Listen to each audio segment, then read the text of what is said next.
Have you ever felt like you've been searching everywhere, yet still feel like something essential is missing? Chosen one. If that question hits deep, it's because your spirit already knows the truth. Something sacred has been calling you back to center. You didn't find this message by accident. This moment is divine. Heaven has been positioning you for this exact encounter because there is something you're overlooking, something that holds the key to your next breakthrough. This isn't just another video. This is a divine wake-up call. Before we go further, I want to say this with all my heart. Thank you to every single one of you who has supported this channel through Super Thanks. Your generosity isn't just a blessing, it's a seed in sacred ground. You are helping spread light in the darkest places, and I honor you deeply for it. Now, if you're ready to align with what heaven is trying to get your attention about, comment 777 below. That's not just a number, it's a prophetic declaration that you're done with the distractions and ready to receive what God has been holding for you all along. Because in a few seconds, you'll realize it's not the success you're lacking, not love, not the clarity. It's that you've been missing what matters most. And once you see it, you'll never be the same. Let's step into it. God's chosen ones. You're missing what matters most. Don't ignore this.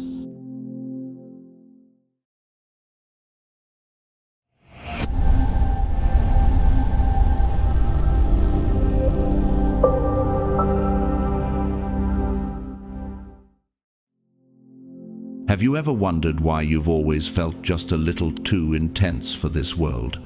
Why do the things that seem to satisfy others only leave you feeling more restless, more hungry, more aware that something deep within you hasn't yet awakened? That's because you were never meant to fit in. You weren't designed for comfort zones or conformity. You were built for eternal resonance. You are a divine vessel, architecturally crafted by the hands of heaven, not for small victories, but for generational impact. God didn't just create you with talent or intelligence. He embedded within you a frequency, a sacred signal of His eternal light, one that refuses to be drowned out by the noise of this world, just as a radio only catches the right station when it turns to the exact wavelength. Your spirit only aligns when you stop chasing what's external and start tuning into what's already encoded within your soul. The world offers applause, but God offers assignments, and yours is not ordinary.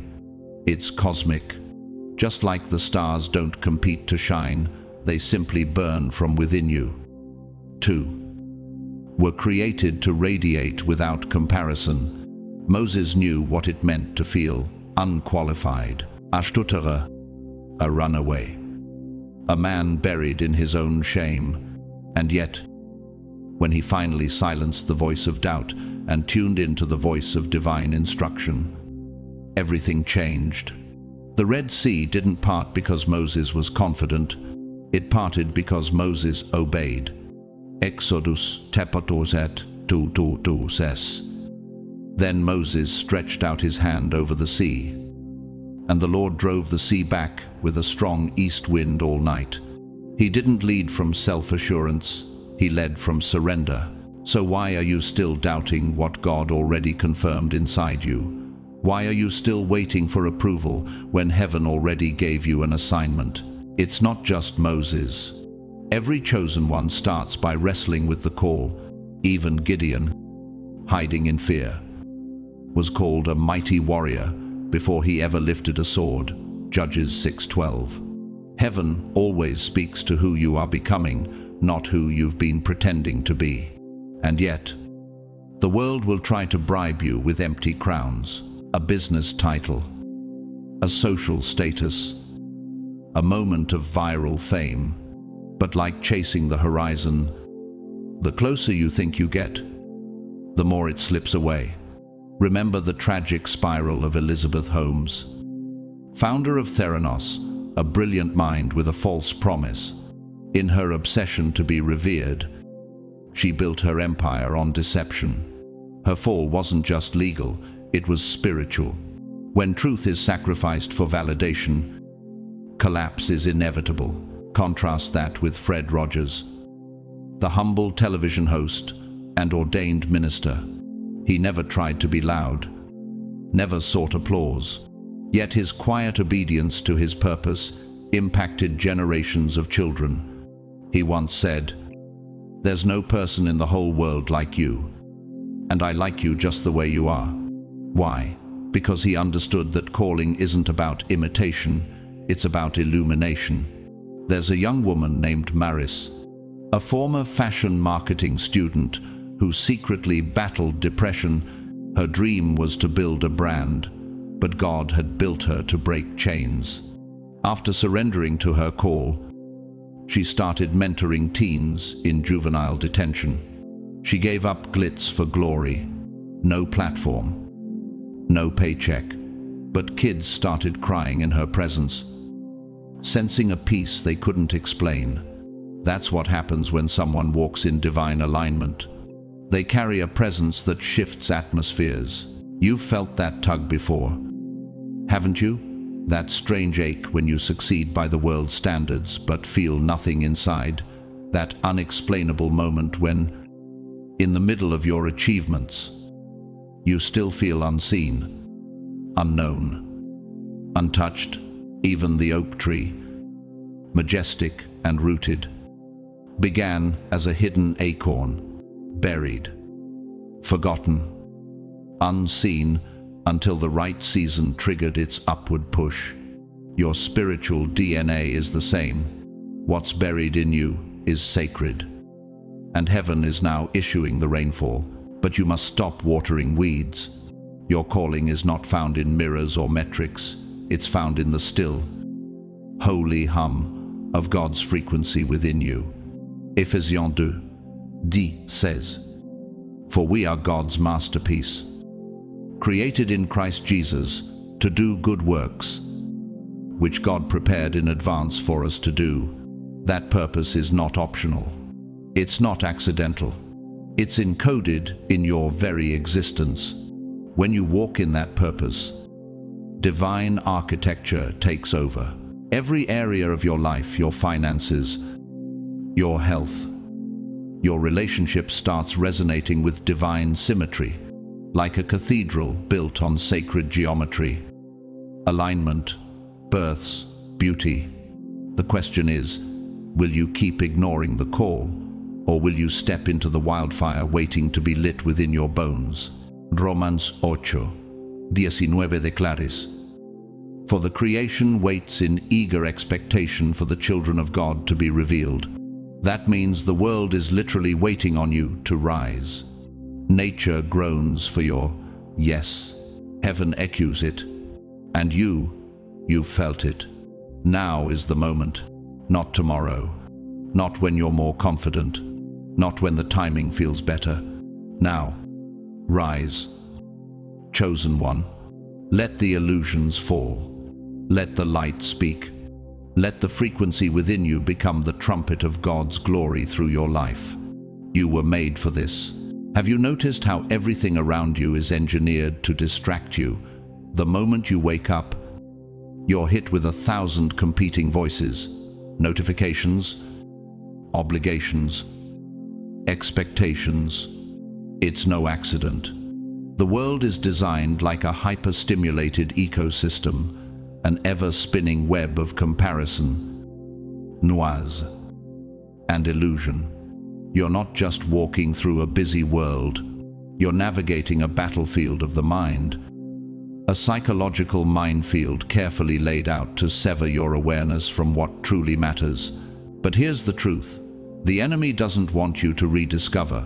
What is loud is not always real, and what is eternal is often quiet.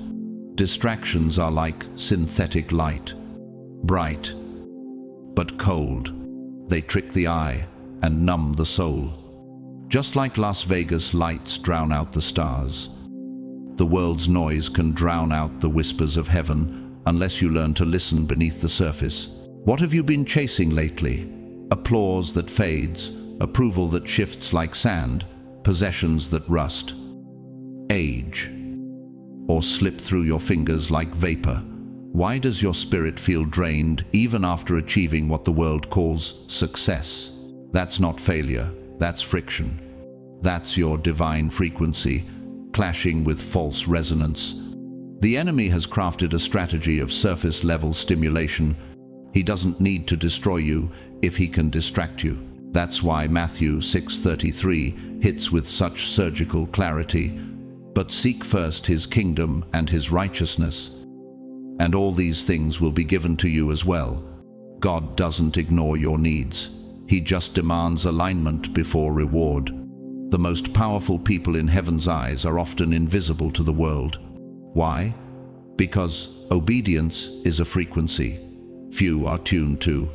While the world shouts for recognition, God's chosen walk quietly in resonance. That's why success in the kingdom isn't about luxury, it's about legacy. You were never meant to be a consumer of shallow pleasures. You were built to architect eternal impact. Like cathedral builders who laid stones they would never see completed, but who knew their contribution echoed through time. Let me show you both ends of the spectrum. Pope John Paul II, born in war-torn Poland, lost his entire family before becoming a global shepherd of souls. He didn't chase attention, he chased truth. His legacy? A world moved toward unity and dignity. He once said, "The future starts today, not tomorrow." Chosen one, your eternal impact starts now, not when you feel ready. On the other hand, Jordan Belfort, the self-proclaimed Wolf of Wall Street, lived for wealth, excess, and instant gratification. And for a while, it worked, until it collapsed under the weight of lies, greed, and addiction. His rise was loud, but his fall was louder. What's the cost of success when it silences your soul? But here's the deeper revelation. Your distractions are not proof of failure. They are signals. Signals that your calling is too high to be ignored. There's a story of a young man named Elias who was obsessed with building an app to gain recognition after it failed. He fell into depression, but something in him refused to die. He started quietly volunteering at a rehab center. One night, while helping a teenage addict through withdrawal, the boy whispered, "You're the first person who stayed." In that moment, Elias realized his true calling wasn't to be applauded, but to be present. His app never changed the world, but his obedience did. Nature bears witness to this truth. A river doesn't fight to flow. It simply obeys gravity and carves canyons over time. You are that river, chosen one. You don't need to hustle for worth. You need to yield to truth. Now, what about the pain? What about the moments that feel like God is silent while your life spins out? You are being forged in fire, not abandoned. The trials you face are not a detour from destiny. They're the refining chamber of eternal significance. Think of Joseph, betrayed by blood, imprisoned by lies, and forgotten by the very people he helped. But Genesis 50:20 records his redemption. "You intended to harm me, but God intended it for good, to accomplish what is now being done, the saving of many lives." Joseph was not promoted because he fought harder. He was elevated because he stayed faithful in hiddenness. What if the season you're in isn't punishment, but preparation? There's a woman named Clara who lost her corporate job unexpectedly. For months she questioned her value, until a small online prayer group she started went viral during the pandemic. Within a year, thousands were tuning in for healing, deliverance, and truth. Her breakdown became the launchpad for spiritual authority. What if yours will too? 1 Peter 1-7 says, "These trials will show that your faith is genuine. It is being tested as fire tests and purifies gold. Gold doesn't fear fire, it requires it. The world taught you to fear discomfort. But God teaches you to see refinement as a sign of royalty. Think about the phoenix, not just myth, but metaphor.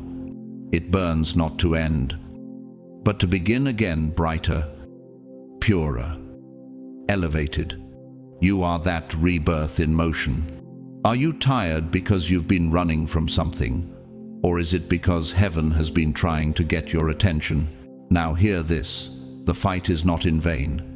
God has already placed his hand on you. Isaiah 41:10 reminds you, do not fear, for I am with you. I will strengthen you and help you. I will uphold you with my righteous right hand. You are not disqualified by your pain. You are being positioned through it. The world counts you out based on what you've lost, but God counts you in based on what he's about to restore. Stop chasing what numbs you. Start walking toward what ignites you. Step away from the noise. Realign with the whisper. Reclaim what matters most. You were created not just to endure the world, but to transform it. Now rise. Chosen one. The fire is not your end. It's your becoming. Have you felt something stirring in the silence lately? A shift you can't explain. It's not just you evolving, it's heaven advancing through you. What you're feeling isn't just growth, it's transformation. Divinely orchestrated and irreversible. This is the season where the old you falls away, not with violence, but with sacred stillness. And what rises in its place is someone aligned with God's architecture, designed to carry light into a dark world. Transformation doesn't begin on the outside. It begins in the subatomic resonance of your soul, where God's presence rewires the very frequencies you emit. What once drew chaos now draws clarity. What once attracted disorder now attracts destiny. When you focus on what matters most, your intimacy with God, your eternal assignment, your spiritual integrity, something begins to shift on a cellular level. The heaviness that sat on your chest for years begins to dissolve. Anxiety loses its grip. Confusion fades. Why? Because heaven never leaves an aligned heart unchanged. Romans 12:2 declares, "Do not conform to the pattern of this world, but be transformed by the renewing of your mind." This isn't motivational fluff. This is spiritual physics alignment with divine order produces supernatural breakthrough. Imagine a chrysalis, the silent cocoon between crawling and flying. From the outside, it looks still, unimpressive, but inside, cells are dissolving and reconstructing. Identity is shifting. Wings are forming. That's you, chosen one. The world may not understand your stillness right now, but it will marvel at your flight later. And here's what happens when you align. Peace returns, not as a feeling, but as a foundation. Joy rises, not as an emotion, but as a spiritual signature. People begin to notice a light they can't explain. They ask you, what's changed? But you won't have a formula, you'll have a presence. Because this isn't a mental upgrade, it's a spiritual rebirth. Your finances begin to align not because you hustle harder, but because your motives shift from acquisition to assignment. Your relationships begin to mend, not through manipulation, but through trust in God's timing. Your health begins to improve not from fads or force, but because you've surrendered to the divine rhythm of rest, obedience, and sacred order. It's like a symphony finally playing in tune. Nothing is louder, but everything is in harmony. You may not see the full picture yet, but the blueprint is unfolding. Psalm 130:8. Ocho, assures you, The Lord will fulfill his purpose for me, your steadfast love, O Lord, endures forever. God finishes what he starts. You are not a project. You are a prophecy in motion. Even the universe obeys this divine pattern. Stars, in their final death throes, collapse inward only to explode into supernovas, birthing galaxies. Could your breakdowns be making room for creative force? Could your collapse be the prelude to generational radiance? One of the most transformative people of our time, Nick Vujicic, born without arms or legs, didn't let limitation define him. He became a global speaker, evangelist, and inspiration to millions. He once said, "If God can use a man without arms and legs to be his hands and feet, then he will certainly use any willing heart. You don't need perfection. You need alignment." In contrast, think of Bernie Madoff, once hailed as a financial genius, who built the largest Ponzi scheme in history. On the surface, he had everything: wealth, respect, power. But inside, the structure was hollow. When exposed, it crumbled, destroying lives and legacies. Why? Because transformation without truth always collapses. And yet, even in obscurity, truth is being formed in you. There's a woman named Nara, once addicted to validation, who spent years obsessed with building an online empire, burned out, broken, and betrayed. She left it all behind and began teaching art to trauma survivors in prisons. She said, "I don't have followers now, I have freedom." That's what happens when divine transformation replaces shallow ambition. This is the type of fruit God is cultivating in you, fruit that lasts. Jesus says in John 15:16, "You did not choose me, but I chose you and appointed you so that you might go and bear fruit, fruit that will last." This is not about temporary wins or curated moments. This is about legacy. This is about what your life will echo after you've left the room. If your life ended tomorrow, would what you built still speak, or would it vanish with the applause? 1 Corinthians 3:13 reminds us, their work will be shown for what it is, because the day will bring it to light. What you build in the spirit outlives trends, trials, and even death. That's the power of transformation born in divine alignment. And yes, people will be confused by your glow. They will try to explain your breakthrough using logic, but what God is doing cannot be analyzed. It can only be witnessed, like the northern lights. Your life begins to shimmer with colors, only visible in the darkest skies.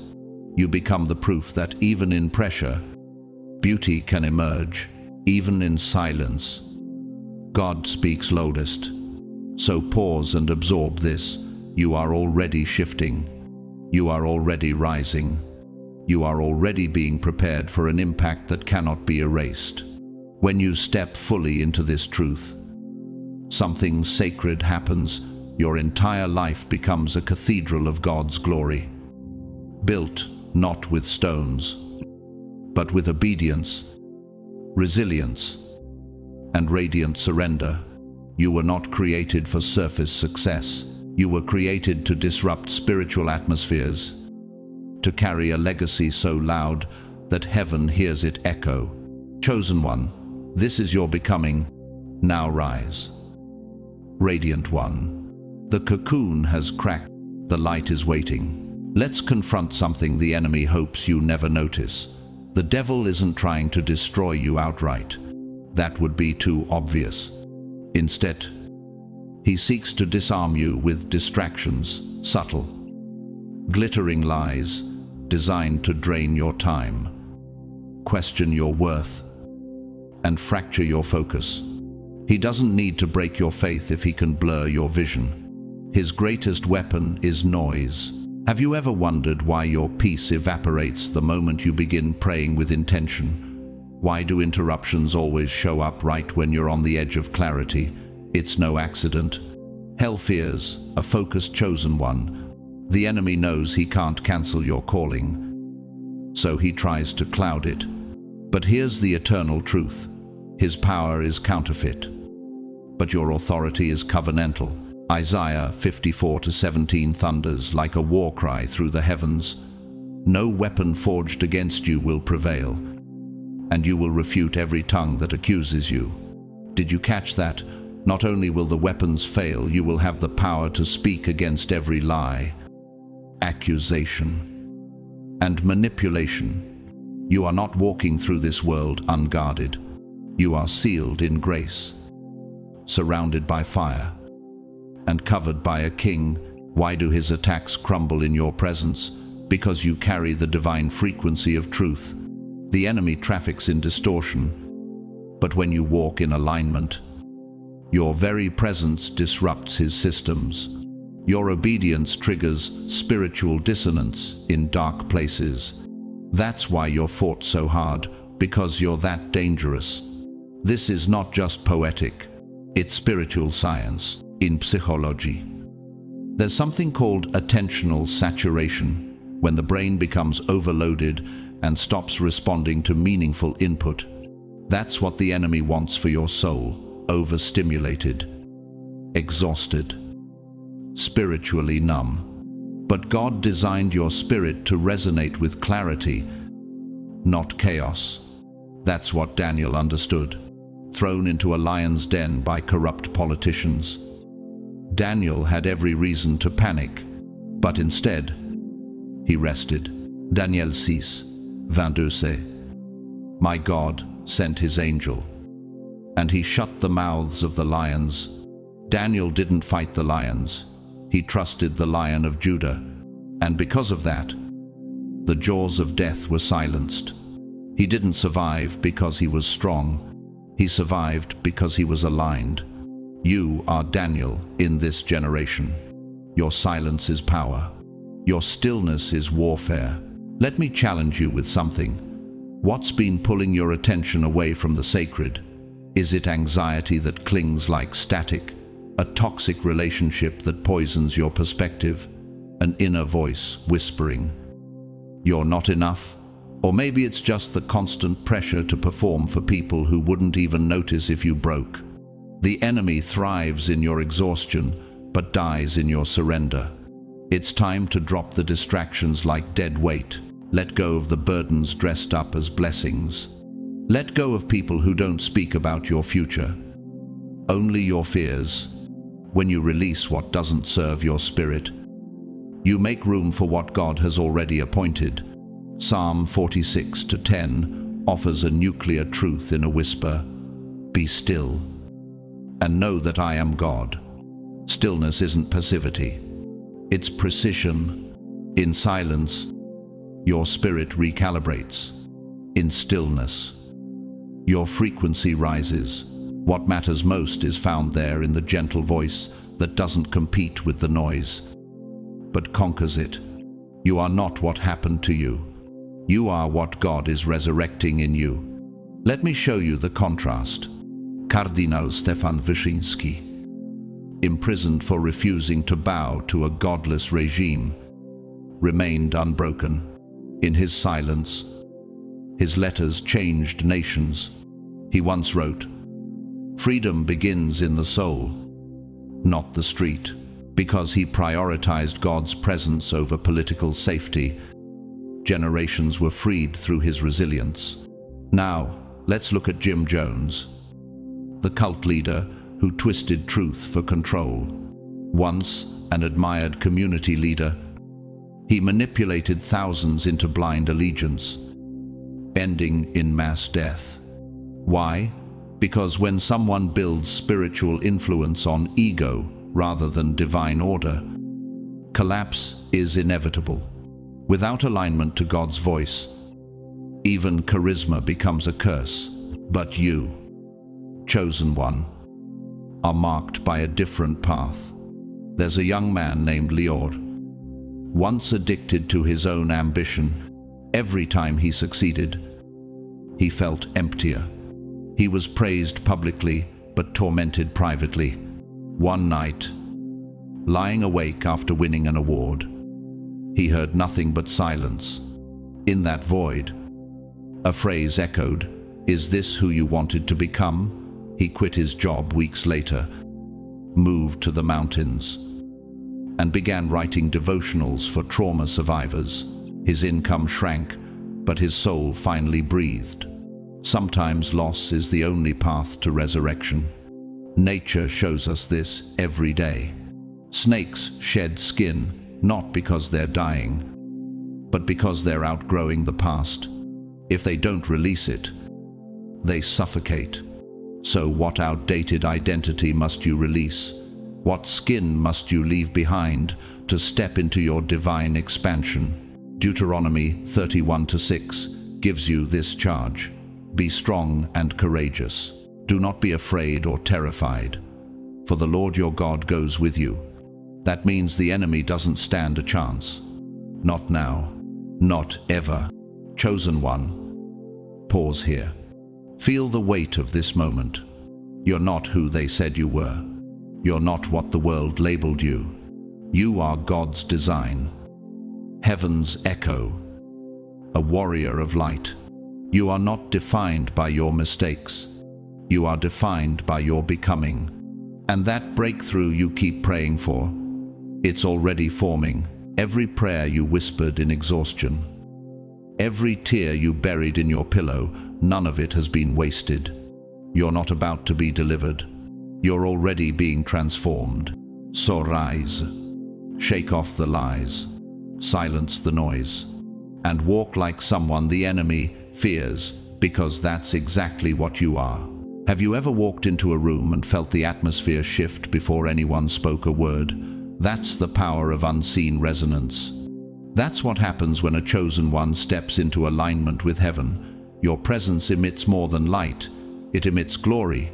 Not glory in the way the world defines it, flashy, shallow, temporary, but a glory birthed in obedience, consecration, and truth. This is your glow-up season, but not the kind the internet sells you. This is the kind that originates in the unseen realms.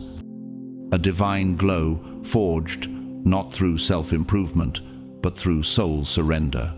When you focus on what matters most, your calling, your creator, your eternal assignment, your inner frequency starts syncing with heaven's rhythm. And when your spirit harmonizes with divine resonance, the light within you becomes undeniable. Isaiah 60:1 commands it. Arise, shine, for your light has come, and the glory of the Lord rises upon you. This is not a poetic metaphor, it's an instruction for activation. Your glow isn't vanity, it's warfare. It's a declaration that darkness cannot win. People will notice something different. They won't be able to name it, but they'll feel it. Your peace will calm rooms. Your eyes will carry revelation. Your walk will command respect, not because of status, but because you move with divine architecture behind every step. You won't have to explain yourself. Your glow will preach louder than your words ever could. And yes, there will be haters. There always are when light enters shadow. Esther knew what it meant to stand in that tension. A Jewish orphan turned queen, positioned in a palace that could either protect or kill her. When the time came to speak for her people, she could have stayed silent. She could have bowed to fear. But instead, she said in Esther 4:16, "If I perish, I perish." And that bold obedience shifted the destiny of a nation. You are Esther in this hour, positioned in a time, place, and generation that needs your light. Have you been hiding your light to stay comfortable? Have you been dimming your truth to remain accepted? What part of your glow have you buried just to avoid rejection? It's time to rise. Bioluminescent creatures like the firefly or deep-sea jellyfish glow from within. They don't need the sun to shine. They generate light from their own internal design. That's you, chosen one. Your glow is not environmental, it's elemental. There's a young woman named Dahlia who worked behind the scenes in a high-profile ministry. No one noticed her. She organized spreadsheets, folded bulletins, and served coffee. But something about her presence shifted people. One day, a woman in tears said, "When you handed me that bulletin, I felt God tell me everything was going to be okay." That's a divine glow, not performance, but presence. The enemy fears this version of you, because once you realize the glow comes from who you are in Him, not what you achieve, you become untouchable. Now, let me show you the opposite. Anna Sorokin, also known as Anna Delvey, was a socialite con artist who deceived elite circles into thinking she was a German heiress. She wore glamour like armor, but behind the filters was emptiness. Her glow was borrowed, her brand a facade. Eventually, the lie collapsed, and with it, her influence. Why? Because counterfeit light can't survive exposure. Real glow doesn't need permission. It doesn't need platforms. It radiates from the Spirit. Romans 8:28 confirms your security. And we know that in all things God works for the good of those who love Him, who have been called according to His purpose. That includes the pain. That includes the shame. That includes the silent seasons where no one saw your obedience, but heaven took notes. Everything is working. Nothing is wasted. Your trials are being woven into a tapestry of testimony. You are not being punished, you're being polished. Even stars must burn before they shine. So, yes, pause this moment. Speak with your actions. Comment 777 to declare alignment, not as a trend, but as a prophetic agreement with the frequency of heaven. Subscribe to this move of God, not for content, but for confirmation. Hit the like, not for algorithm, but to amplify what's happening in the Spirit. You are not just watching, you are awakening. You are stepping into your moment. The world will try to dim you with drama, fatigue, and doubt, but the glow cannot be dimmed when it comes from glory. Let go of what no longer serves the light in you, that old fear, the lingering self-hate, the voices that said, "You're not worthy, they have no place in your atmosphere." Shed them like dust. Philippians 2:15 reminds us. Then you will shine among them like stars in the sky as you hold firmly to the word of life. End of 2. You are God's lantern in a fading world. Now walk into every room like heaven sent you, because it did. Walk in such a way that darkness has to ask permission to stay. You are the glow. You are the shift. You are the living proof. And your time? It's now. Can you feel it? That silent, sacred pressure in the atmosphere, like something divine is shifting under the surface. That's not your imagination. That's heaven moving in your direction. You are standing on the edge of a moment so precise, so eternally timed, that it could only have been orchestrated by the Creator Himself. The opportunities ahead of you are not random, they are revelatory. They are divine keys placed before you to unlock everything that's been buried, delayed, or distorted. Revelation 3:8 declares it clearly. I have placed before you an open door that no one can shut. This isn't a metaphor. It's a legal decree in the Spirit. These are not just job offers, promotions, ecos, or collaborations. These are divine alignments, loaded with assignments. God is not handing you chances. He's handing you calls. But divine doors require divine eyes to see them. Many miss their breakthrough, not because it wasn't there, but because they couldn't recognize it when it came. Like Jacob waking from a dream and whispering in Genesis 28-16, "Surely the Lord is in this place, and I was not aware of it." Don't let that be you. The opportunities approaching you were crafted before time began. They were written into your soul like blueprints into stone, waiting for your spirit to reach the frequency where they could manifest. But to walk through them, you must release the illusion that you are unworthy. You must dismantle the architecture of small thinking and rise into the temple of God's design. What are you delaying because you've convinced yourself you're not ready? What doors are open but you're afraid to walk through because your past keeps echoing louder than your promise? David didn't wait until he had royal robes to kill Goliath. He stepped into battle as a shepherd, with nothing but a sling and certainty in God. 1 Samuel 17:45 reveals his posture. "You come against me with sword and spear, but I come against you in the name of the Lord Almighty."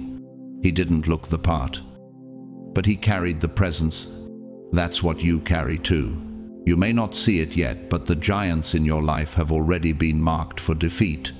Fear, insecurity, financial instability, isolation. These are not permanent structures. They are fragile illusions that collapse when confronted by divine authority. Let me show you both paths. Howard Schultz, the visionary behind Starbucks, grew up in public housing, overlooked and under-resourced. But when an opportunity came to build something greater, he didn't see coffee, he saw connection. He once said, "In times of adversity and change, we discover who we really are and what we're made of." He didn't wait for perfection. He walked through the door and created legacy. Now compare that to Martin Shkreli, a former pharmaceutical CEO known for drastically inflating the price of life-saving medication. Driven by greed and manipulation, he abused access and authority, becoming a public symbol of corporate cruelty. His fall was swift and brutal, because when doors are entered with deception, collapse is inevitable. God does not sustain what ego constructs. And then there's a man named Jude, a former bouncer turned youth pastor. His door came in the form of a 13-year-old boy who tried to steal his phone. Instead of pressing charges, Jude took him out for lunch. That boy is now leading worship in a church of 5. Sometimes opportunity doesn't look like a platform. Sometimes it looks like an interruption disguised as an assignment. Creation teaches us this. The giraffe, when born, falls from a height of nearly 6 feet, hitting the ground hard, but it's that very fall that shocks the lungs into breath. Without the fall, the baby can't survive. Without the jolt, it won't rise. You too may feel like you've been dropped, shaken, or slammed into unfamiliar ground. But that impact wasn't your end. It was your initiation. The height of your fall will match the elevation of your rise. And now, you are standing at a divine crossroads, a threshold between the old version of you and the emerging you, anointed, activated, aligned. What matters most is not who you've been, but who heaven is calling you to become. Jeremiah 1:5 says, "Before I formed you in the womb, I knew you. Before you were born, I set you apart." You've never been random. You've been reserved. Let go of the script others wrote for you. Let go of the identity built in survival. The struggle shaped you, but it is not your story's headline. The world may try to define you by your lack, but God defines you by your legacy. What's scarier, staying stuck or stepping through? What's heavier, your fear of failure, or the weight of a destiny never activated? This is your time. Chosen one, Romans 8, 30 declares. And those he predestined, he also called. Those he called, he also justified. Those he justified, he also glorified. You are not being considered. You've already been chosen. All that's left is for you to agree. So pause this video. Comment 777 as a prophetic agreement with the heaven-ordained opportunities placed before you. Hit the like, not to boost the content, but to amplify the clarity. Subscribe not for numbers, but to align with thousands of others stepping into sacred purpose. You are standing in the corridor between preparation and manifestation. The door is open. The time is now. Your name is being whispered in rooms your feet haven't entered yet. You were never meant to live unnoticed. You were never called to walk in circles. You were created to step forward boldly, radiantly, relentlessly. So, walk through the door, not as a guest, but as the one it was built for. Let it sink in, not just into your mind, but into the marrow of your being. This isn't just another nice idea. This is a heavenly charge wrapped in spiritual voltage. Chosen one, divine strength is rising in you, and it has nothing to do with hype. It is not manufactured. It is not borrowed. It is resurrected. You are being fortified from within, not by motivation, but by manifestation, the Spirit of God activating what has been buried under fear, fatigue, and delay. Romans 8:11 confirms it. The Spirit of Him who raised Jesus from the dead is living in you, not around you, not near you, in you. That means resurrection power, the kind that makes graves reverse their grip, is not a metaphor. It's your inner reality. This isn't about physical strength. This is divine conductivity. When your faith aligns with God's design, you become a vessel of heaven's energy. What was once dormant comes alive. Where once there was hesitation, now there is holy velocity. But have you ever asked yourself why the trials seem heavier the moment you start seeking truth? It's because your spirit is waking up, and hell gets nervous when a chosen one stops scrolling and starts rising. Paul and Silas understood this. Beaten, bruised, and chained in a prison cell. They didn't moan. They worshipped. Acts 16:25, -26 records. About midnight, Paul and Silas were praying and singing hymns to God. Suddenly there was such a violent earthquake that the foundations of the prison were shaken. When praise replaces panic, shackles don't stand a chance. You are Paul and Silas in this moment. Maybe you've been bound by anxiety, by shame, by spiritual stagnancy. But when you align with what matters most, the chains can't hold the chosen. Now, let me shift your lens with something raw and real. There's a man named Ronan once, a private security contractor, known for violence and control. After a near-death experience in a war zone, he left it all behind, broke, bitter, and directionless. He wandered into a church in Manila. No worship, just silence. For the first time in years, he wept. Today, he runs trauma recovery workshops for ex-soldiers. His strength didn't come from guns. It came from God.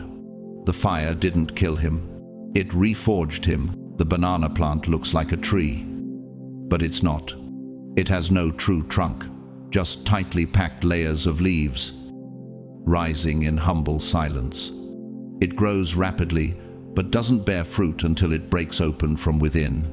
And once it produces fruit, that plant dies, so new shoots can rise in its place. You are like that.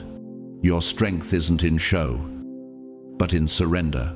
Your growth may feel hidden, but it's happening fast. And the moment you think it's over, a legacy emerges. Let's be even more clear by drawing contrast. Joaquin El Chapo Guzman, the drug lord, built a kingdom on fear and manipulation, and it eventually collapsed under the weight of its own darkness. But let's go further. Jeffrey Epstein, once an elite financier and socialite, used his influence and wealth to exploit and destroy lives behind closed doors. His empire looked powerful on the surface, but beneath was spiritual rot. His crimes came to light. And in a prison cell, the weight of truth caught up with him. The glow of wealth cannot protect a corrupted soul. Divine justice doesn't forget. But you, chosen one, are not building sandcastles of ego. You're building a foundation of eternity. Isaiah 40:29 proclaims, He gives strength to the weary and increases the power of the weak. Your weakness is not disqualification. It's the very doorway through which strength enters. Every decision you make in alignment with God's purpose is laying structural integrity into your future.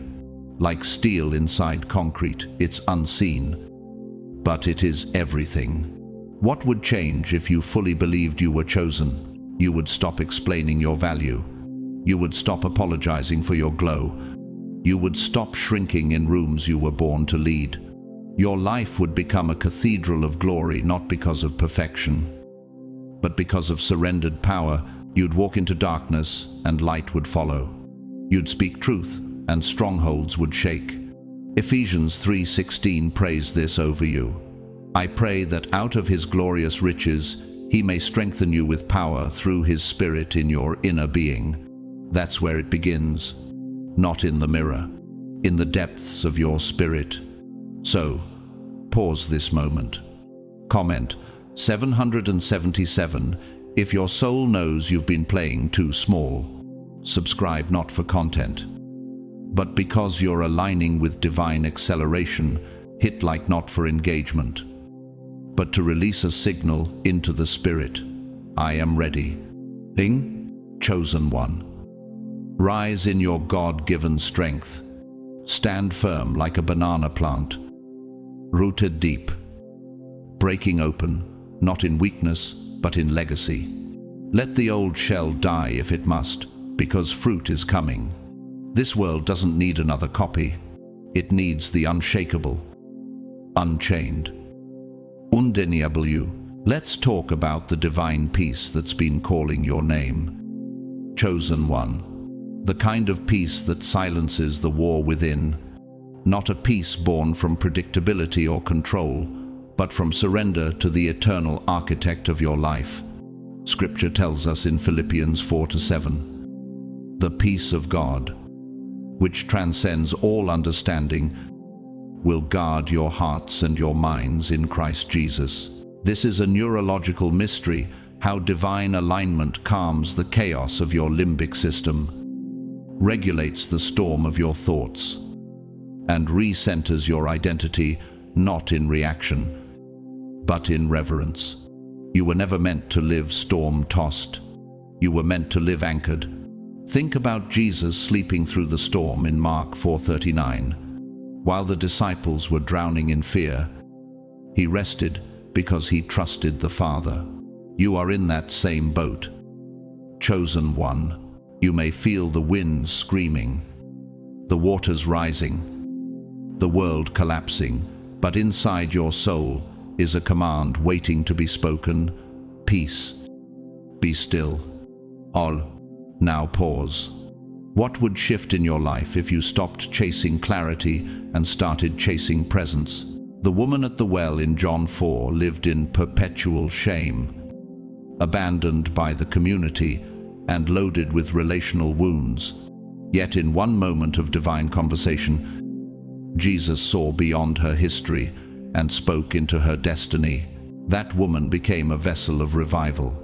You are that woman. Chosen one, not because of your perfection, but because of the encounter God has planned for you. But while peace knocks gently, ambition often screams louder, and some, like Adam Neumann, mistake noise for calling.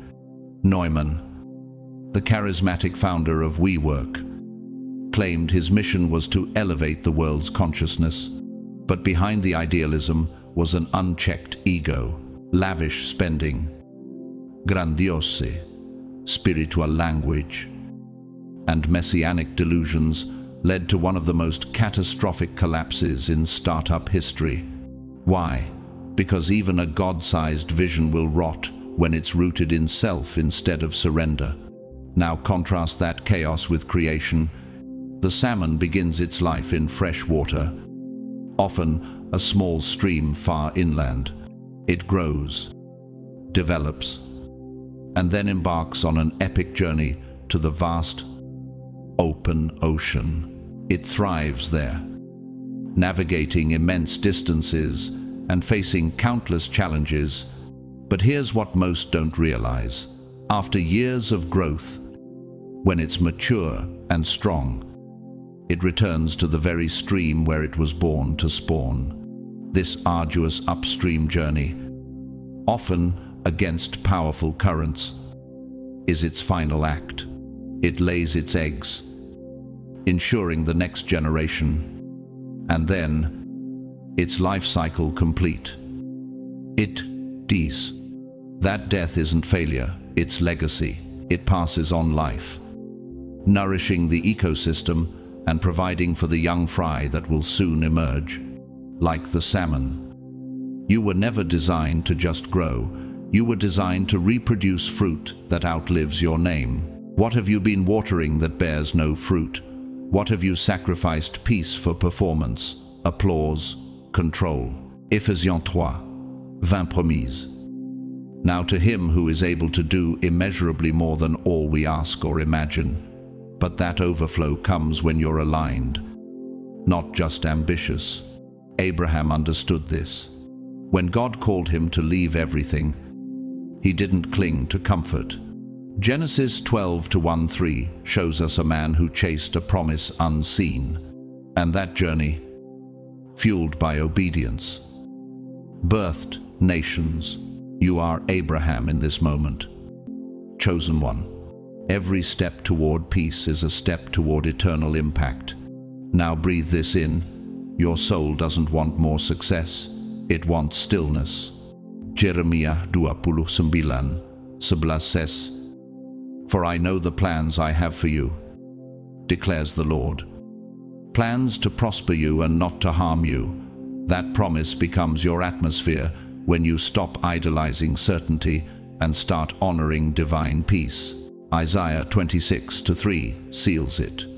You will keep in perfect peace those whose minds are steadfast, because they trust in you. No. So, take this moment. Comment 777. If your soul is saying, I'm ready. Like the banana tree, yield your will. Die to distractions, and let fruit rise from the ground you've broken. Peace is not passive. Peace is power. And when you walk in it, you become a storm the enemy cannot silence. There is a moment when your eyes begin to open, not your physical sight, but the inner lens of divine perception. You begin to see, not with the logic of man, but through the frequency of faith. Chosen one. This is what's happening to you now. You're not just waking up to a new day, you're awakening to a dimension of purpose that has always been planted inside you. As your gaze sharpens, the illusion fades. What once looked like failure now appears as divine preparation. What once seemed like pain now pulses with promise. You are beginning to see like Noah. Noah wasn't just building a boat, he was building a future. The world mocked him, ridiculed his obedience, labeled him mad. But Noah didn't need their sight. He had vision. Hebrews 11:2 affirms. By faith Noah, being warned by God concerning events as yet unseen, in reverent fear constructed an ark. He moved in divine alignment when the world saw nothing. Isn't that the story of your life? Chosen one. Have you ever been pushed to act in faith while everyone else was stuck in fear? Why is it that you've always been the one who sees deeper, even when others call you crazy? This ability to see beyond is not merely intuition, it's divine frequency in neuroscience. We might call it elevated conscious awareness.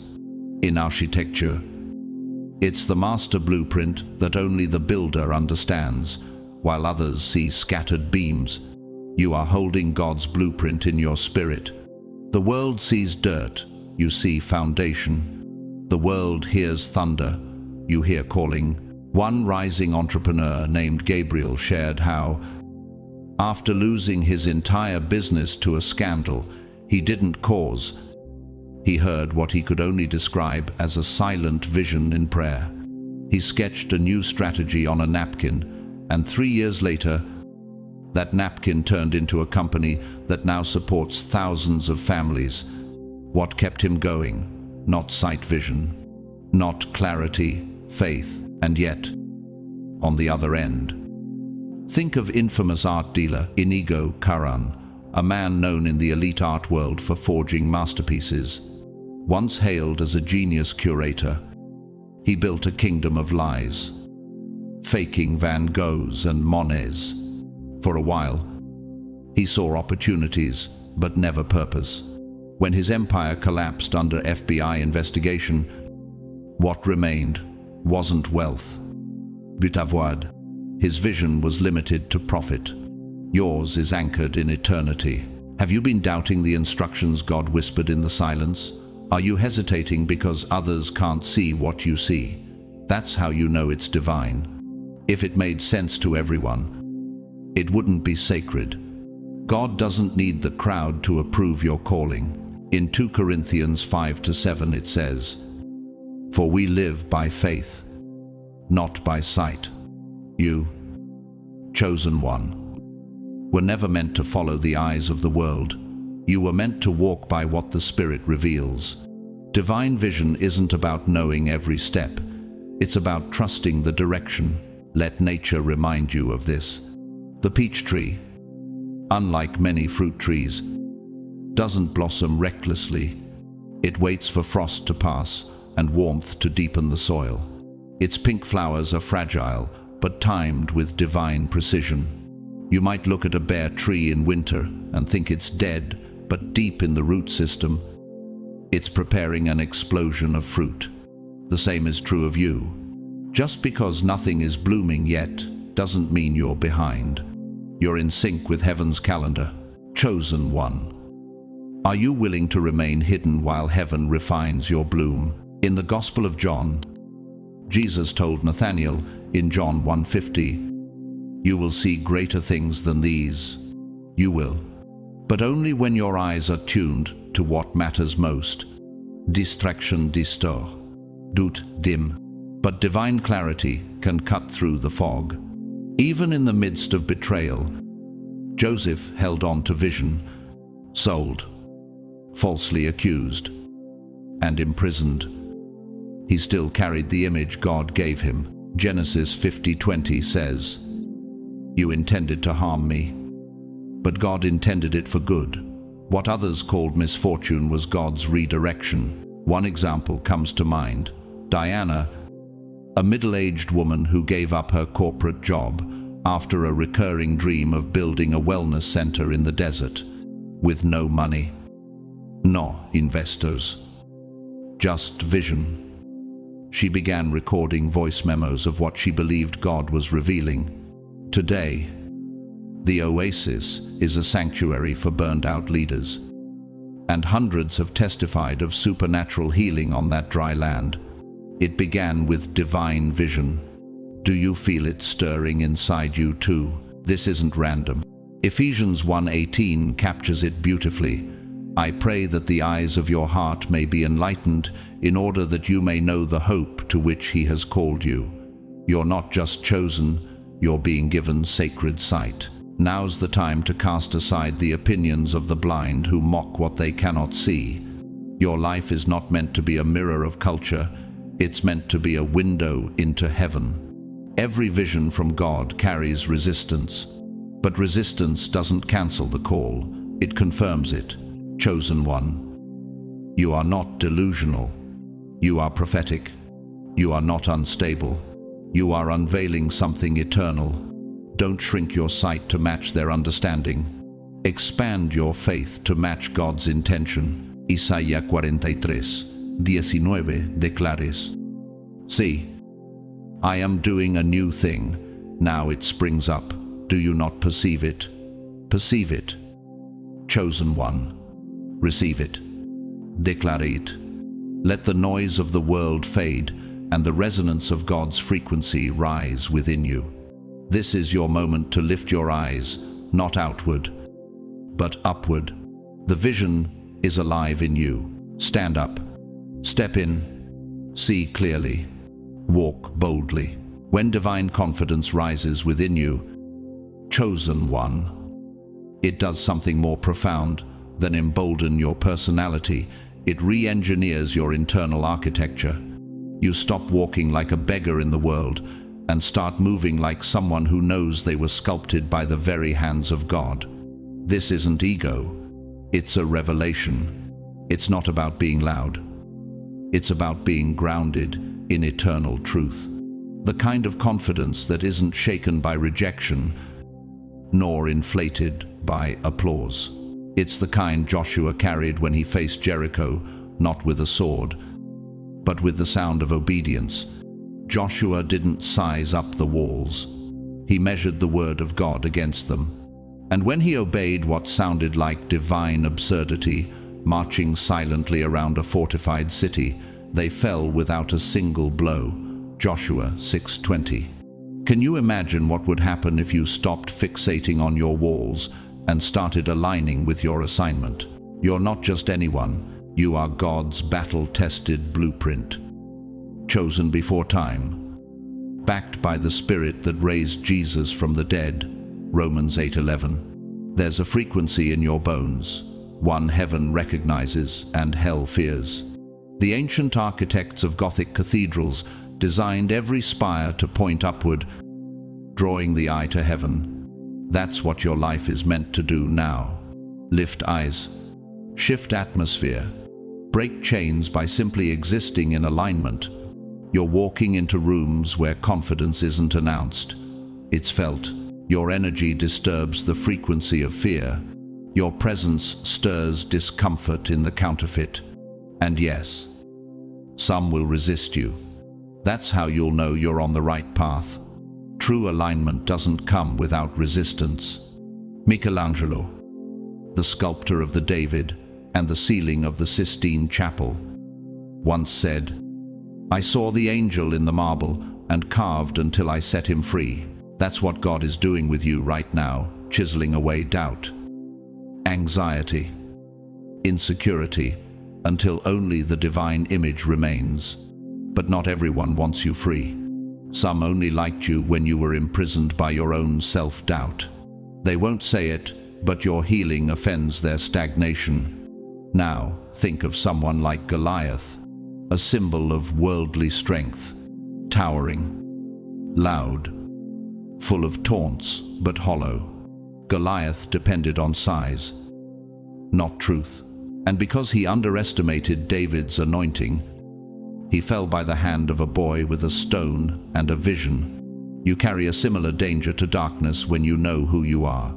Because you won't fight with fear, you'll fight with fire. What if the biggest battle in your life right now isn't your circumstances, but your self-perception? What if the miracle isn't waiting to happen, but waiting for you to believe you're worthy of it? Ephesians 3:12 says, "In him, and through faith in him, we may approach God with freedom and confidence." That's your inheritance, divine boldness, not performance-based approval.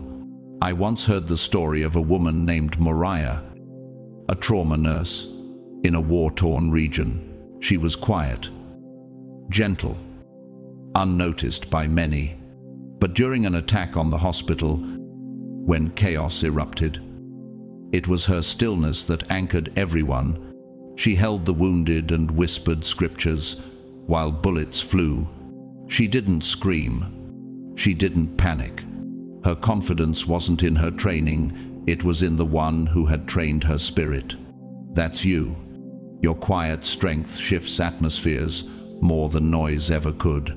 The eagle reflects exactly what's awakening in you, while other birds flee from the storm. The eagle flies straight into it because it knows the wind will lift it higher. The turbulence that breaks others is the same force that elevates the eagle above the clouds. Chosen one. That's you. People may say you're reckless, too intense, too different, but they've never seen someone made for high altitudes. You were designed to soar above what others bow to. You don't flap, you glide on the currents of divine favor. You don't hustle, you ascend. And the time has come to stop perching among pigeons, hoping they'll understand your wingspan.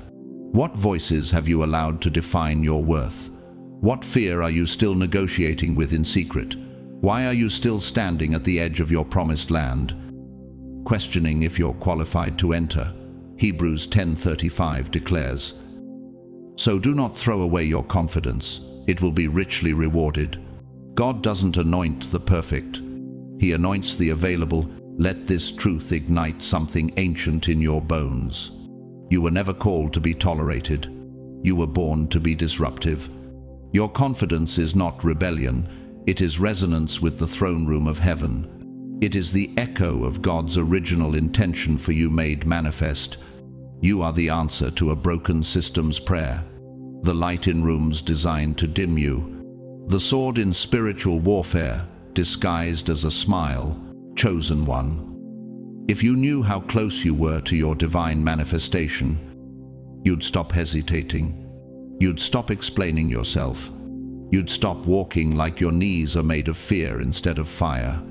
Philippians 4:13 isn't a cliche, it's an atomic truth. I can do all things through Christ who strengthens me. You are rising now, not in ego, but in essence, not for fame, but for fruit. You were sent here not to survive, but to establish, not to please the world, but to shake it. The old version of you can't come into this next chapter. Let the fear go. Let the false humility die. Let the divine confidence rise.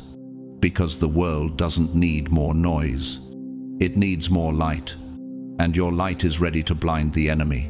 When you focus on what matters most, you're not just surviving the moment, you're constructing a spiritual structure that will outlive time. Your life becomes an invisible cathedral, rising one act of obedience at a time. It's not just about personal breakthroughs anymore. It's about generational change. You, chosen one, are laying sacred bricks that your children and their children will stand upon. God didn't place you here just to chase fleeting achievements. He appointed you to establish a divine resonance, a frequency of faith that carries forward even after your name fades from the headlines. Psalm 116, 1 promises, "Blessed is the man who fears the Lord. His children will be mighty in the land. The generation of the upright will be blessed." Do you feel that weight? The spiritual echo of your decisions is not just affecting you, it's setting the tone for every soul assigned to your bloodline. Remember Abraham? He wasn't just blessed for his faith, he became a conduit for generations of blessing. Genesis 22:18 records God's covenant. "Through your offspring, all nations on earth will be blessed. Because you have obeyed me." He stepped into the unknown, left his homeland, surrendered his comfort, and that obedience rerouted the history of humanity. You are stepping into that same lineage of impact. You are building not for applause but for eternal architectural integrity. But let's not be naive. The enemy also knows the power of legacy. Consider Adolf Hitler, raised in the church, trained in theology, yet consumed by ego, pride, and hatred. He didn't build a legacy, he corrupted one. His architecture was built not on faith, but on fear. And the ruin of millions testifies to what happens when a leader chases personal power over divine purpose. That's why your focus matters. That's why your heart has to stay tethered to heaven. Because your decision, whether born from pride or from peace, will echo into eternity. Now let's shift. Imagine a story real. Raf, quietly heroic. In a coastal village in southern Spain, a man named Mateo ran a small orchard and lived quietly every Sunday, without fail. He read the Psalms aloud to the village children under an old fig tree. One of those children, Lucia, grew up to be a missionary who translated the Bible into a remote dialect in the Philippines. No one ever knew Mateo's name outside that village, but his obedience triggered a ripple that reached across oceans. This is what spiritual resonance looks like. Not fame, fruit, and chosen. One fruit takes time. That's why Jesus said in John 15:16, "You did not choose me, but I chose you and appointed you so that you might go and bear fruit, fruit that will last." You're not called to create noise. You're called to cultivate spiritual fruit that doesn't rot under pressure. What if the quiet sacrifices you're making right now are watering the seeds of someone else's deliverance? What if your healing journey is the blueprint your grandchildren will study to rebuild their broken pieces? What if your silent prayers in the midnight hours are crafting a spiritual canopy over your entire family line? Nature understands this better than we do. Think about the elephant matriarch, guiding her herd through dry land to hidden water sources. Only she remembers. Her strength isn't just in leadership, it's in memory, in stewardship, just like her. You've been entrusted with divine memories, testimonies, truths, encounters that are meant to guide others when the spiritual drought hits. And what about architecture again? In sacred architecture, every cathedral begins with hidden stonework foundations few will ever see. That's you right now. God is cementing legacy beneath the surface of your life. You may feel buried, but in reality, you are being built. Hebrews 11:4 speaks of Abel, whose righteous legacy still speaks, even though he is dead. What legacy is your life speaking right now? What will remain when the applause fades and the dust settles? There is a divine dignity in building slowly, faithfully, generationally. You are not chasing moments. You are curating momentum for generations. You are aligning the DNA of your descendants with the divine blueprint of heaven. And if you ever doubt that your life matters, remember this: even Jesus, the Son of God, lived most of his earthly life in obscurity, working with wood, shaping beams, hidden from crowds. But even in the silence, he was building a legacy that would hang on the very wood he once carved. Isaiah 61:3 says, "God will give beauty for ashes, the oil of joy for mourning, and a garment of praise for a spirit of despair." Your legacy, chosen one, is not being built from perfection, but from redemption. Not from worldly success, but from surrendered faith. So now ask yourself, what's the eternal impact of the choices you're making today? Are you planting what will outlive your name? Are you aligning with heaven's echo? Don't you dare minimize the weight of your yes to God. That simple act of focus, that moment of surrender, is writing chapters for a future you won't live to see, but will eternally influence. And now, you rise. You rise with legacy in your bones and eternity in your lungs. You rise not for applause, but for inheritance. You rise because you're chosen to build what others will stand on. Let's talk about the divine favor that's resting upon your life. Yes, right now. Even when you don't feel it. Even when the doors seem shut, and the noise of lack tries to drown out the truth. You, chosen one, are being surrounded by a frequency that defies logic. Psalm 5:12 declares, "Surely Lord, you bless the righteous. You surround them with your favor, as with a shield. This isn't a metaphor, it's a divine shield coded into your atmosphere, repelling attacks, absorbing delay, and attracting what aligns with God's plan for you. But here's the mystery. Why does this shield work for you, even when you're not perfect? Because favor is not earned, it's assigned. It flows from obedience, not performance. Ruth understood this long before she ever met Boaz. She wasn't chasing favor. She was walking in loyalty, humility, and unshaken faith. Her story started with loss, grief, and exile. But her alignment with God's purpose placed her directly in the lineage of Christ. You're not just reading history, you are standing in the same supernatural thread of redemption. That same favor is working behind the scenes in your life now. Have you ever wondered why some people carry this quiet magnetism? Why do doors open without striving? Why do storms pass over them like they've been marked? Could divine favor be what you've overlooked while chasing everything else? Think about a story from the art world. Marina Abramovich, a renowned performance artist, once said, "If you want to be a real artist, you must be willing to fail in public, bleed with purpose, and never apologize for your essence." Her vulnerability and obedience to her inner vision attracted crowds, wealth, and legacy. That's the principle of favor in disguise. It finds those who are real, rough, and resolute. But let's not just talk about the blessed. Let's talk about the broken, the ones who missed their moment of favor because they focused on the wrong thing. Take Diotrephes, mentioned briefly in 3 John 1-9. He loved to put himself first, rejected truth, and blocked divine messengers. His legacy? A cautionary tale.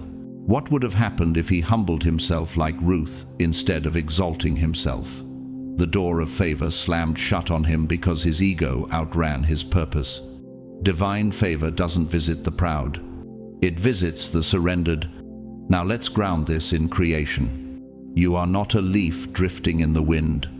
You are like the baobab tree, sometimes called the tree of life.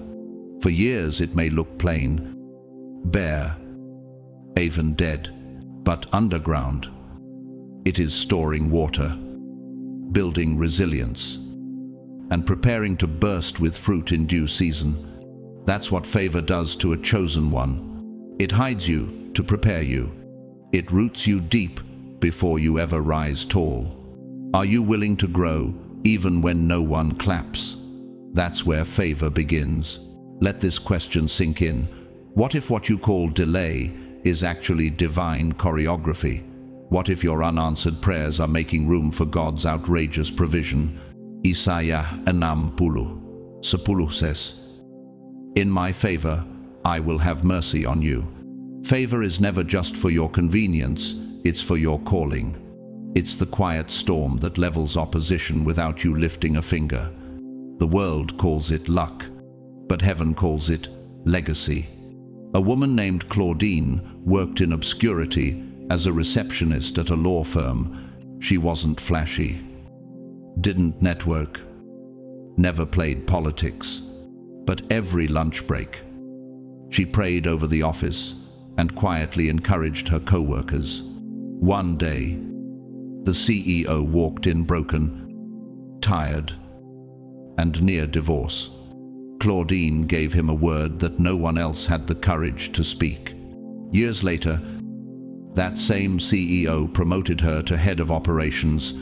Why? Divine favor. That's what happens when you carry light in secret places. Romans 8:31 reminds you, if God is for us, who can be against us? This isn't hype, it's strategy. Favor is how God shifts the weight in your direction. When you focus on what matters most, your faith, your purpose, your obedience, favor begins to echo in every room you walk into. Can you feel it now? That still voice calling you to stop striving and start aligning, to stop explaining and start embodying. Chosen one. God's favor doesn't show up where fear leads. It shows up when you surrender the script and follow the author. Eclesiastes 9:11 says, "The race is not to the swift, nor the battle to the strong, but time and chance happen to them all. The world calls it random, but to the chosen ones, this chance is heaven's fingerprint." You're not just walking into rooms, you're walking into rooms prepared for your arrival. And don't forget, favor isn't just a blessing, it's a burden. It will expose you to envy, it will attract the wrong kind of attention, but it will never abandon you, even in the fire. You'll find the fourth man, even in the den. The lions won't bite. Psalm 84:11 declares, "No good thing does he withhold from those who walk uprightly." And you are not here to beg, you're here to inherit. Sorrise. Chosen one. Walk like you're covered, speak like the heavens back your voice, move like the future is making room for you. Because it is, you feel it rising inside you, don't you? That strange, sacred pull, the one you can't quite name, yet can't ignore. Chosen one. That's not your imagination. That's divine joy breaking through. Not happiness, joy. Not a feeling, a force. A force so rooted in your connection to God that not even hell can rob it. This is the kind of joy Nehemiah spoke of in 8:10. The joy of the Lord is your strength. It's not an escape from pain, it's power within it. It bubbles up during pressure, it radiates in the dark, and it makes you spiritually unshakable. You are not here to barely get by. You are here to radiate, and that radiance begins in your surrender. Have you wondered why your soul still sings even when your circumstances scream? Why does something in you refuse to die? No matter how hard life has tried, that's divine joy. Paul wrote from prison, "Rejoice in the Lord always." I will say it again, rejoice.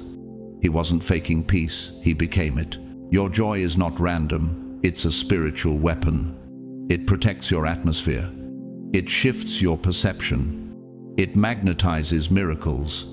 That's why the enemy doesn't just attack your finances or your relationships, he attacks your joy. Because if he can steal that, he can short-circuit your entire destiny. But you, chosen one, are different. You are like the penguin, yes. The creature people laugh at because it cannot fly, but it swims through freezing oceans with elegance and ease, dominating an environment it was never expected to survive in. That's divine irony, and that's divine design. Now let's talk about purpose. You didn't come to Earth to drift. You came to disrupt. You carry a blueprint straight from heaven's archives, an assignment no one else can complete. Ephesians 2:10 says, "We are God's workmanship, created in Christ Jesus to do good works, which God prepared in advance for us to do." Your purpose isn't something to earn, it's something to uncover. It's already in your DNA. Jonah tried to outrun his purpose, but even the sea knew better. The wind, the whale, the storm, everything obeyed God's voice until Jonah finally did. You can delay, but you can't derail what God wrote over you. Have you felt the agitation lately? The divine restlessness? That's not confusion, that's confirmation. That's how purpose speaks when you've ignored it too long. It begins to haunt the silence, burn behind your eyelids, and ache inside your spirit. And once you say yes, nothing fits the same again. Nick Vujicic. Born without limbs, could have accepted the narrative of limitation. Instead, he became a global testimony of power in weakness. If you can't get a miracle, he once said, be one. That's what you're becoming. Chosen one. A walking miracle. A force of divine assignment. But don't forget Jezebel, ruthless, manipulative, obsessed with image. She chose performance over purpose and died, trampled. Her legacy crushed under her own schemes. That's what happens when power is pursued without surrender. You're not her. You are Jonah returning. You are Nick rising. You are chosen. And this purpose, this roar in your bones, demands transformation. Romans 12:2 says, be transformed by the renewing of your mind. This isn't about tweaking behavior. This is a spiritual metamorphosis, a restructuring of your essence. You're not becoming a better you. You're becoming a heaven-authored vessel, a carrier of frequency, a portal of divine light. Saul became Paul after an encounter with glory. God didn't fix him, he flipped him. Murderer to miracle, terrorist to teacher. That same power is alive in you, right now. Have you noticed the systems around you cracking, your cravings shifting, your silence deepening? You're not falling apart, you're molting, like a snake shedding old skin. You're stepping out of limitation, like a phoenix. You're burning off identity built in survival, to rise in purpose, built in spirit. There will be Diotrephes types, those who reject change and cling to ego. Mentioned in 3 John 1-9. Their story ended in irrelevance. But Edith Stein, a Jewish philosopher who became a nun and saint, walked headfirst into her transformation and became eternal light. This is what divine transformation does. It turns trauma into testimony, shame into sacred, dust into destiny. And in nature, this is reflected in the redwood tree. Massive, towering, unstoppable. But what holds it up? A root system so deeply interlocked with others that no storm can topple it. You, chosen one, are being rooted. You are becoming part of heaven's living structure, intertwined, sustained, and rising. Let this be your declaration. I am not who I was. I am who God is forming. So let joy rise like fire in your lungs. Let purpose burn away every false label. Let transformation rewrite your story. You are chosen. You are appointed. You are unleashed. The world has seen your struggle. Now let it witness your glow. You, chosen one, are not here by accident. You're not wandering through time without purpose. You've been anointed by the hand of God to carry something eternal. And now, something sacred is stirring inside you, an invitation to step into your divine momentum and awaken what the world could never give you nor take from you. Let's begin with the divine joy that's rising within you. This joy isn't artificial happiness. It's not the type that flickers with circumstance. It's the kind of joy that Nehemiah 8:10 spoke of. The joy of the Lord is your strength.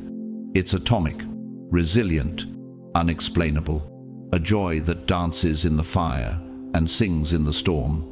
Paul, in chains, still managed to write, "Rejoice in the Lord always." I will say it again, rejoice. Philippians 4:4. He didn't wait for freedom to access joy, because joy was already free within him. Do you ever wonder what it would look like to tap into that kind of joy in your darkest hour? What would happen if your joy stopped depending on external victories and started flowing from divine alignment? Even in nature, joy often blooms from unexpected places. Picture the alpine marmot, a creature that whistles songs from mountaintops even in thin air. Like them, You too are called to release sounds of joy where most would only hear silence. That's your frequency. Chosen one. But joy is not just for you to feel. It's the signal that your divine purpose has been activated. You were not created to drift in chaos. Jonah tried that. He ran, resisted, rebelled. But purpose has a gravity, and God's call pulled Jonah right back into destiny's orbit. Has your purpose been chasing you? Even in your silence, you weren't designed to merely survive. You were created to construct sacred architecture in this broken world, to carry revelation like scaffolding into collapsing systems. Ephesians 2:10. For we are God's handiwork, created in Christ Jesus to do good works, which God prepared in advance for us to do. Purpose isn't something you create, it's something you uncover. And when purpose aligns with heaven, transformation follows. Not the type you see in shallow makeovers, but a divine metamorphosis. Romans 12:2 says, be transformed by the renewing of your mind. Think of the hedgehog, not the glamorous symbol of change, but one that curls into a ball in winter silence, only to emerge in full strength as seasons turn. God hides your growth like that, slow, sacred, and shocking to those who thought they knew your story. You are no longer who you were. The old you is dissolving. The new you is rising, radiant, armored, alive. And in this transformation, God is sending divine connections, not crowds, not noirs, but people whose spirits resonate with yours. Like David and Jonathan, their souls were knit together not by position, but by divine alignment. Who around you is magnetized not by your performance, but your presence. To make space for these connections, you'll have to do something hard. Prune. Let go of those who mock your growth. Cut off what drains your roots.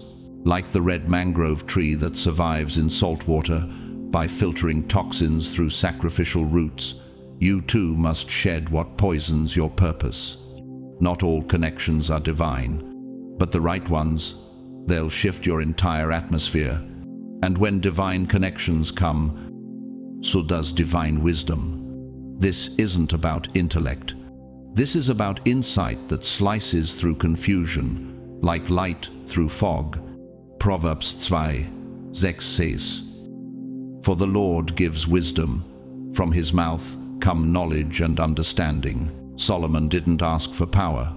He asked for perception. And because of that, he ruled with favor beyond comprehension. So ask yourself, are you seeking answers, or the source of all answers? Divine wisdom often disguises itself in silence, in stillness, in divine delay. Now, let's talk about divine restoration, God's specialty. Joel kaksi promises, I will restore the years the locusts have eaten. Have you lost years to addiction, anxiety, betrayal? Have you watched your dreams decay like a neglected orchard? Imagine a wild bison returning to a once barren prairie. Its steps reawaken the soil.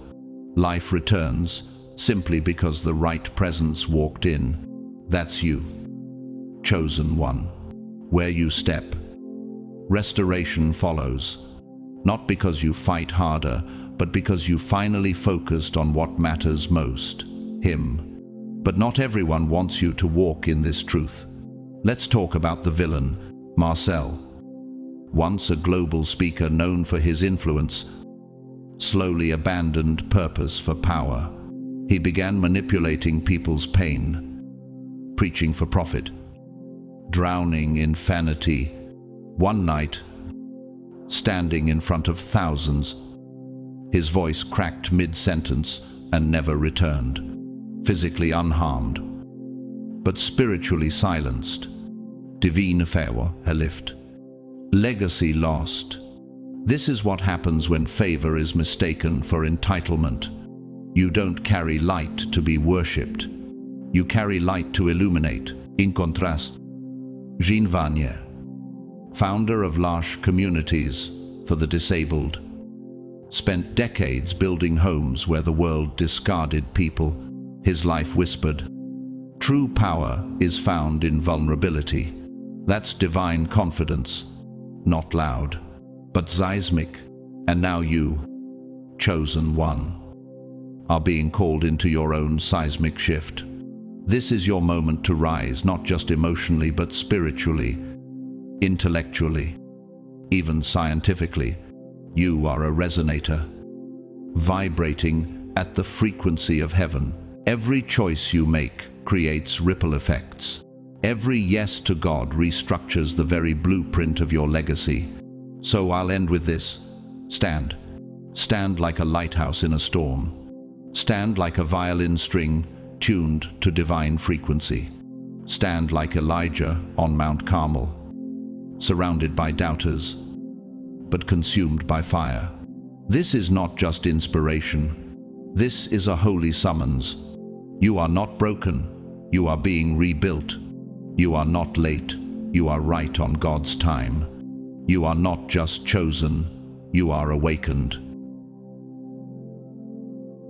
Chosen one. If you've made it this far, it's because something inside you refuses to stay asleep. That spark, that pull, that ache for something greater, it's not just emotion, it's evidence. God is moving in you, and He's not finished. You've seen what happens when you focus on what matters most. Joy rises, purpose awakens, transformation begins. Divine connections find you. Wisdom pours in, and restoration follows. This isn't just inspiration. This is alignment, a sacred shift. You're not just learning, you're becoming. But the journey doesn't end here. It's just getting started. If this message stirred your spirit, I invite you to amplify it. Hit that like button to spread this divine energy into the world. Comment 777 below as a bold declaration. I'm ready for what God has for me. And if this resonated deeply with you, share it with someone who needs to remember who they are. Because this isn't just a message, it's a movement. Subscribe and stay with us on this path. You're not walking alone. Thousands of chosen ones are rising with you. And whether you supported this channel through a super thanks or simply by watching until the end, I want to say this from the depths of my spirit. Thank you. Your presence here is a gift. Your heart is seen. Your journey is holy. May God surround you with peace that silences fear, favor that opens impossible doors, and fire that keeps you burning for what's eternal. May your days be filled with purpose, and your nights wrapped in divine rest. Until next time, stay bold, stay blessed, and never stop walking in what matters most. You are chosen, you are rising, and your best chapter is just beginning.